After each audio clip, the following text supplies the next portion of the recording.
Student. तो हमने properties of determinant, two properties हमने अंडरस्टैंड कर ली थी। अब हम थर्ड प्रॉपर्टी एक्सप्लेन करेंगे।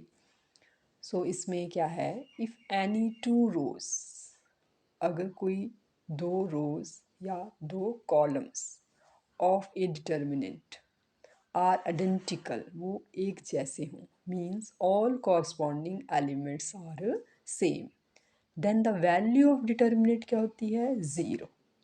सो it is our third property. तो इसको हम कैसे वेरीफाई करेंगे, तो हमने इसके लिए एक एग्जांपल लिया है, इवैल्यूएट डिटर्मिनेंट दिस।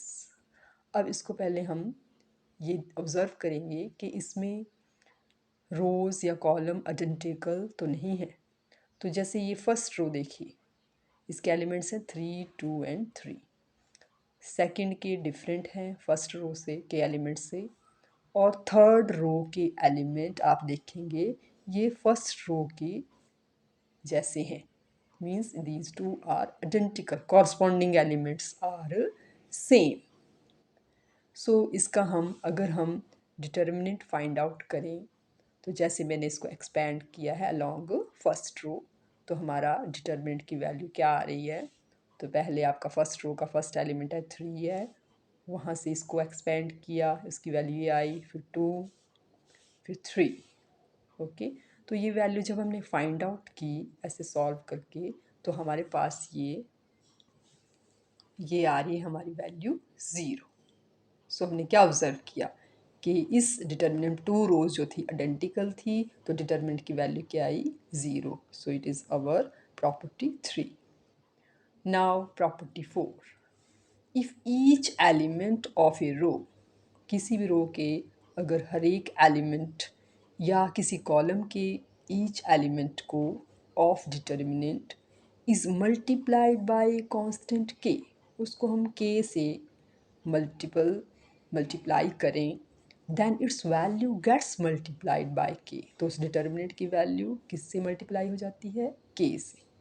मीनिंग जैसे ये हमने जनरल डिटर्मिनेंट लिया है।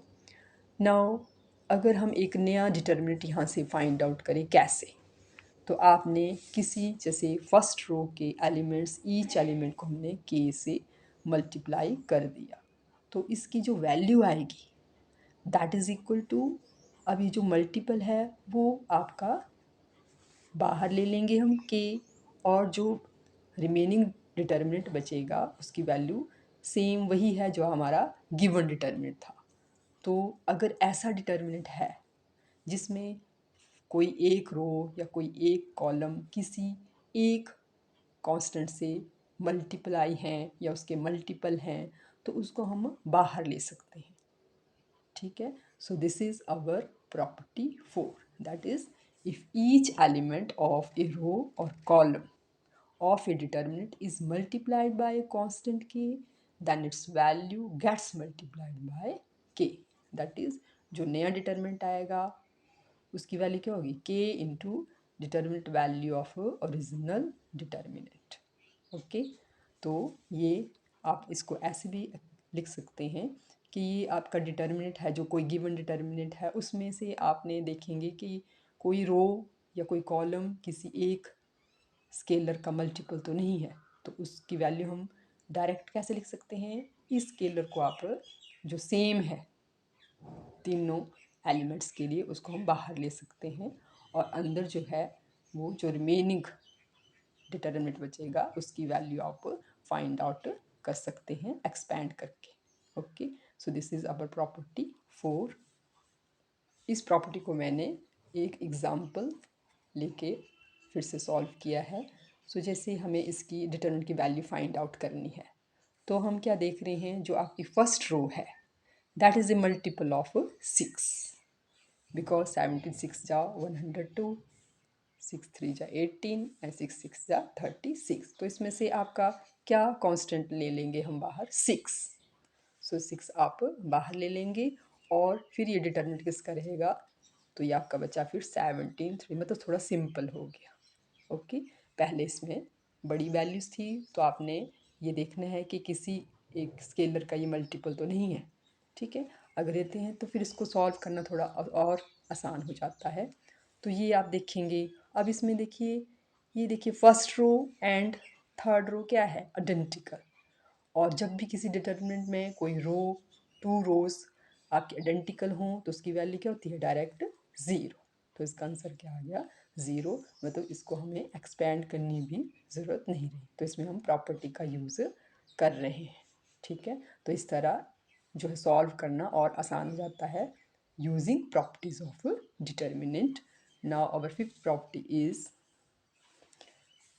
If some or all elements, कुछ या सभी एलिमेंट्स जो हैं फर्स्ट रो सॉरी किसी रो के या किसी कॉलम के of a determinant, they are expressed as sum of two or more terms. For example जैसे ये डिटर्मिनेंट लिया है तो इसमें देखिए फर्स्ट रो में ये आपके पास है टू से मोर टर्म्स, या टू टर्म्स है या टू से मोर भी हो सकती हैं। अगर ऐसे है ओके, तो हम इस डिटर्मिनेंट की वैल्यू फाइंड आउट करने के लिए इसको अलग अलग टू डिटर्मिनेंट में लिख सकते हैं। जैसे इसको हम A1 A2 A3, ये आपका फर्स्ट रो लेके अलग से डिटर्मिनेंट आ जाएगा, और λ1 λ2 λ3 इसको फर्स्ट रो बना के अलग से डिटर्मिनेंट आ जाएगा। तो इसकी जो वैल्यू होगी that is sum of these two determinant. Okay, so this is our property 5। So इसकी वैल्यू हम कैसे फाइंड आउट करेंगे, इन डिटर्मिनेंट को हम अलग अलग लिख सकते हैं। ठीक है, और फिर इसको एक्सपैंड कर लेंगे। So this is our property 5। Now property 6, if to each element of any row, इसमें एक ऑपरेशन हम अप्लाई करेंगे कि जो किसी रो या किसी कॉलम के हर एक एलिमेंट को हमने क्या करना है, that is the equimultiple of corresponding element of other रो।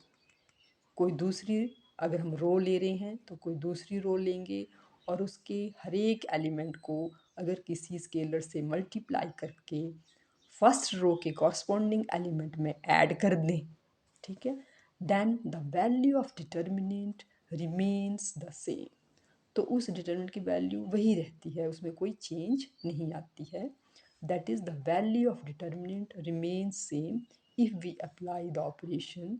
सो वो कौन से ऑपरेशन हैं जो हम अप्लाई करेंगे, दे आर, जैसे हमने आयत रो ली और उसको हमने चेंज किया कैसे, जो आयत रो के ईच एलिमेंट हैं उसमें हमने क्या ऐड किया, कोई जेथ रो ली, उसके एलिमेंट्स को हमने के से मल्टीप्लाई किया और फिर उसको आयत रो में के ईच एलिमेंट में ऐड कर दिया, कॉरस्पॉन्डिंग एलिमेंट्स में ऐड कर दिया, तो वो हमारी आयत रो थोड़ी चेंज हो जाएगी, लेकिन जो वैल्यू ऑफ डिटर्मिनेंट है वो सेम रहेगा। इसी तरह हम कॉलम में भी कर सकते हैं कि जो आयत कॉलम है, ठीक है, उसको चेंज किया कैसे, आयत कॉलम के ईच एलिमेंट में आपने जेथ कॉलम लेके उसकी हर एक एलिमेंट को के से मल्टीप्लाई किया और आयथ कॉलम के एलिमेंट्स में कॉरस्पॉन्डिंग एलिमेंट्स में ऐड कर दिया।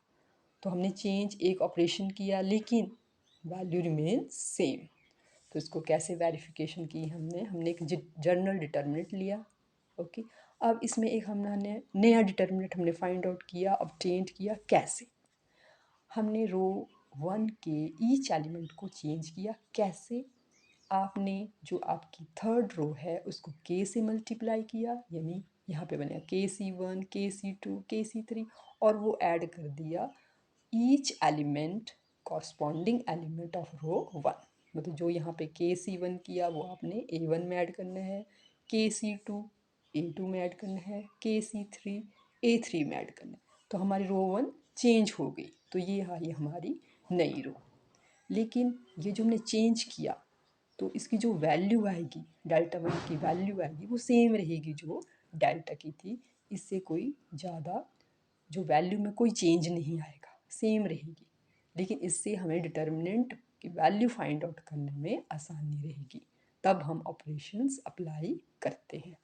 जैसे अब हम जो चेंज किया उसके बाद हम इसको कैसे लिख सकते हैं, जो आपको फिफ्थ प्रॉपर्टी मैंने एक्सप्लेन की, उनको अलग अलग करके लिख सकते हैं। तो हम इसको, हमारा एक डिटर्मिनेंट आ जाएगा A1 A2 A3 के साथ, और दूसरा KC1 KC2 KC3 के साथ।